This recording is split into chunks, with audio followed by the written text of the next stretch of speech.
Well, it's the Christmas episode, which can only mean one thing. It's time to play Hide the Pickle. On the internet says it's true. Welcome to the Internet Says It's True, a show where we learn something new every week, part of the WCBE podcast experience. My name is Michael Kent. Hey, if you're looking for a last-minute gift for me for the holidays, consider joining the Patreon. It's super easy to do. It's the best way to show your support of this show. It's patreon.com/Michael Kent. You can join at any level. I hope you're having a wonderful, wonderful holiday. Today's episode was originally released as the first version of this podcast. This was back when it was called Tell Me What to Google, 2 Christmases ago. So again, you'll notice some differences in the format. Also, there's no guest on this episode playing the quick quiz, so it's a short listen this week. We'll give you a break to spend time with your family. This episode was from December 28 of 2020, and it originally came to us from Lynn. Hey, Michael, this is Lynn Elise. So I recently learned some of the crazy history behind the Christmas pickle ornament and how it actually is probably more advertising than real tradition. Anyways, I thought you'd like to Google it. Thanks. When I was in high school, my aunt's family got stationed overseas in Germany, and that was the first time I ever heard about this pickle thing. We got a pickle ornament for Christmas that year. And I thought it was the weirdest thing. What a strange tradition. Let's see what the old Google machine says. I'm going to try to be vague here with this search. I can't Google just pickle, but I bet if I Google German pickle, it'll give me exactly what I'm looking for. Holding my breath. Yep, 100%. The first results are all about the Christmas pickle. The first result is from GermanWay.com, and that's okay. So they lay out the skepticism expressed by our caller in the very first sentence. It says, quote, "The glass Christmas pickle ornament is supposed to be a long tradition in Germany. But does this old German tradition really hold up to close scrutiny?" End quote. So there we go. It's not looking good for this being an old German tradition. Let's get into it.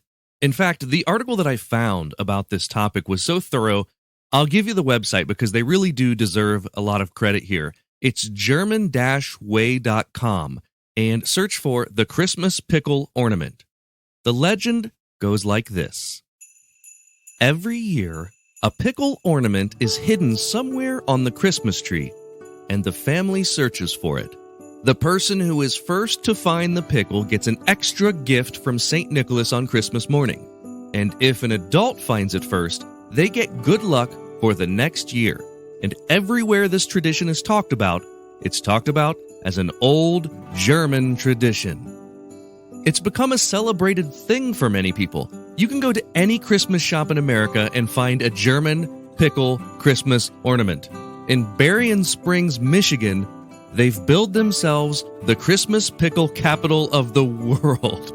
Listen, Berrien Springs, I've never visited your city, but isn't there something else that you could claim for your town? Yikes.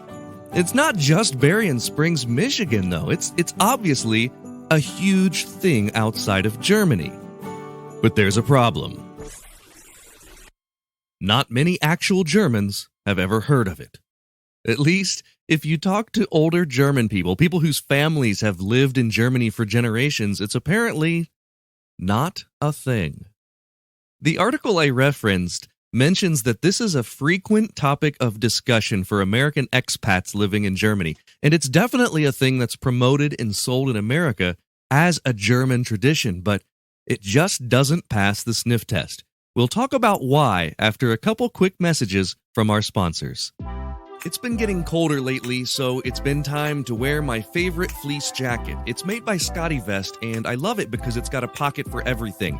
It's perfect for traveling around and holding all my stuff. And when I say it's got a pocket for everything, I don't just mean it has a lot of pockets for no reason. Every pocket has its own functionality. Like there's one for my sunglasses that has a built-in lens cloth, and there's a pocket for my phone that has a clear plastic window on the inside. And there's a pocket for a wallet or passport that has RFID blocking technology. I'm not really sure what that is, but I think it's important for, passports. Anyway, Scotty Vest is a clothing company I believe in, and I'm confident they've got something that you'll love. the best thing you can do is take a look at all the awesome pocket-packed apparel on their website. I talked to the founder of the company a couple weeks ago. He's the Scott in Scotty Vest, and we've arranged for you to get a special percentage off your order. To get that, go to my website, theinternetsaysitstrue.com/deals, or just go to the website, click the deals link. I've also put that link in the show notes. Now, let's get back to our story.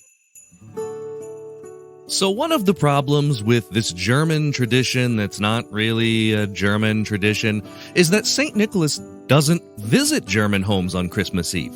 In Germany, St. Nicholas visits on December 6th, so it wouldn't make sense for him to give an extra gift after he's already visited. Also, German children open gifts on Christmas Eve, so anything that says finding the pickle means they get to open an extra gift on Christmas morning is wrong. But okay. Maybe some of the descriptions of this tradition just have the timing wrong. The main smoking gun that tells us the Christmas pickle is more myth than tradition is the fact that I mentioned earlier. Most actual Germans don't acknowledge it as any sort of long-standing German tradition, so where the heck did it come from? One story is more American in nature. A Bavarian immigrant named John Lauer fought in the American Civil War and ended up in the horrible conditions of the Andersonville prison camp.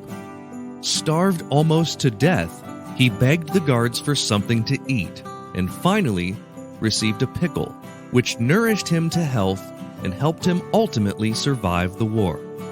As the story goes, it was Lauer that started the tradition for his family of telling the story and hiding the pickle on the Christmas tree every year. Another story comes from Christmas pickle capital of the world, Berrien Springs, Michigan, which I should point out is also not in Germany. In Berrien Springs, they tell a tale about two Spanish children, not German, who were trapped in a pickle barrel. Apparently the story is that St. Nicholas rescued these two boys. Can you imagine being a Spanish kid trapped in a barrel of pickles? Then when you escape, they remind you of your near demise every year by putting a pickle on the Christmas tree.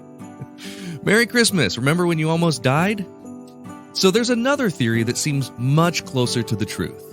In 1847, glass ornaments in the shape of fruits and nuts started being made in the German town of Lauscha. For almost 200 years, this town had been known for its amazing glass blowing. Some of these glass ornaments in the shape of fruits and nuts were being imported to America by Woolworths. They became a popular item and sold at Woolworths for many years. The story of the Christmas pickle very well may have been a marketing ploy to sell more of these glass ornaments. Everyone loves a good story, and to think that the story is part of a larger European-inspired tradition, that, my friend, is how you move pickles. The number one reason we know that the German tradition of the Christmas pickle isn't any sort of German tradition is that the Germans say it's not.